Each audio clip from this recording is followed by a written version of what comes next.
जरा मुझे हाथ उठाकर बताना, पाकिस्तान की 76 साल की तारीख में, बल्कि सिर्फ पाकिस्तान में नहीं पूरी दुनिया की तारीख में कभी इससे ज्यादा बुज़दिल इंसान देखा? वो देखो बुलेट प्रूफ ग्लास लगा हुआ मरियम नवाज यहां खड़ी है, वहां नहीं खड़ी। पहले कई महीने चारपाई के नीचे से नहीं निकला, बाथरूम के अंदर से नहीं निकला, और जब निकलता है तो वो जंगला लगा लिए गाड़ी के ऊपर, वो जंगलानुमा गाड़ी बना रही उसमें जाके बैठ जाता है। और जब गाड़ी से निकलता है, खुडिया वालों जरा सुनना, हंसी भी आती है, जब गाड़ी से निकलता है तो वो काला डब्बा अपने सर पर रख लेता है, वो काला सा घूंघट निकाल के दुल्हन बन जाता है। बात करते हुए भी मुझे हंसी आती है। और फिर वो डब्बा हटाता है तो उस दिन देखा ना, मीनारे पाकिस्तान में डब्बा हटाया तो मीनारे पाकिस्तान के स्टेज को बुलेट प्रूफ बंकर में तब्दील कर दिया, और बंकर के अंदर घुस के कहता है, लोगों खौफ के बुत को तोड़ देना। बुलेट प्रूफ बंकर के अंदर से कौम से खिताब करता है, कहता है मेरी कौम, खौफ के बुत को तोड़ दो। बुलेट प्रूफ शीशे के पीछे से भाषण देता है कि मेरी कौम, खौफ के बुत को तोड़ दो। इतना डरपोक आदमी कभी पाकिस्तान की तारीख में देखा?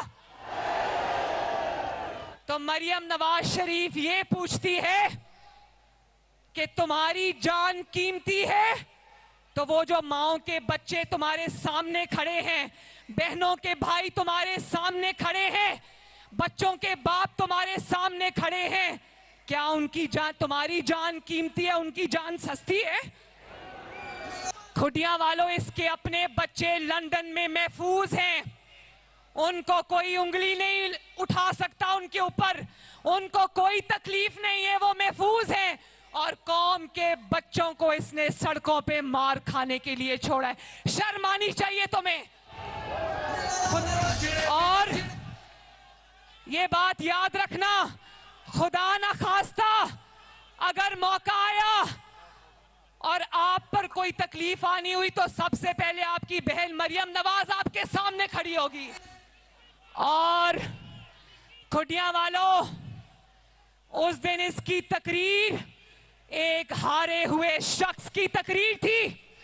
कह रहा था मैं जानता हूं मेरे मुंह पर कांटा लग गया, ये मुझे इक्तदार में नहीं आने देंगे। तो हाँ इमरान खान सुन लो, ये कौम तुम्हें अब कभी इक्तदार में नहीं आने देगी। उस दिन 10 नकाती एजेंडा पेश कर रहा था तो खुडिया पूछते हैं जब 4 साल इक्तदार में थे तब वो 10 निकाती एजेंडा कहां कंबल लेकर सो रहा था? और जरा बात सुनो, चलो बोलो।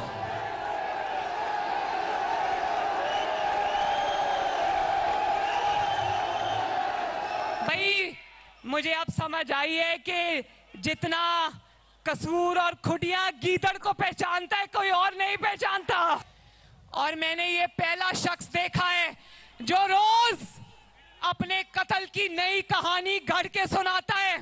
कभी कहता है ये एस्टैब्लिशमेंट मुझे कत्ल करना चाहती है, कभी कहता है राणा सनाउल्लाह मुझे कत्ल करना चाहता है, कभी कहता है पंजाब पुलिस के 5 लोग मुझे कत्ल करना चाहते हैं, कभी कहता है आईजी इस्लामाबाद मुझे कत्ल करना चाहता है, कभी कहता है मोहसिन नकवी मुझे कत्ल करना चाहता है।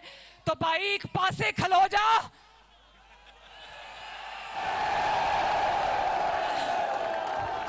हर रोज एक नई कहानी सुनाता है, तो ऐसे बंदे को तो चिड़िया घर में पिंजरे के पीछे रखना चाहिए और इस पे टिकट लगनी चाहिए। आज इस ज़हनी माजूर के कहने पर इस पागल आदमी के कहने पर अदालतें सुओ मोटो ले रही हैं, तो उमर अता बंदयाल साहब, मैं आपको ये कहना चाहती हूं बड़े अदब से कि इस आदमी के पीछे ना लगें। इसने अपने हर सहूलतकार को इस्तेमाल भी किया है और बाद में उसकी मिट्टी भी पलीत की है। ये वो नाआकबतंदेश शख्स है जिसने अपने आप को तो डबोया है, इसने अपने सहूलतकारों को भी डबोया है, और या डबोता है या गालियां निकालता है। तो उमर अता बंदयाल साहब,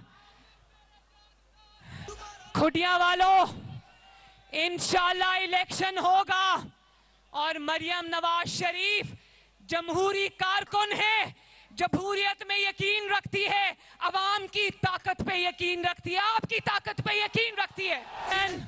इलेक्शन होगा, जरूर होगा, लेकिन इलेक्शन से पहले सिलेक्शन का फैसला होगा।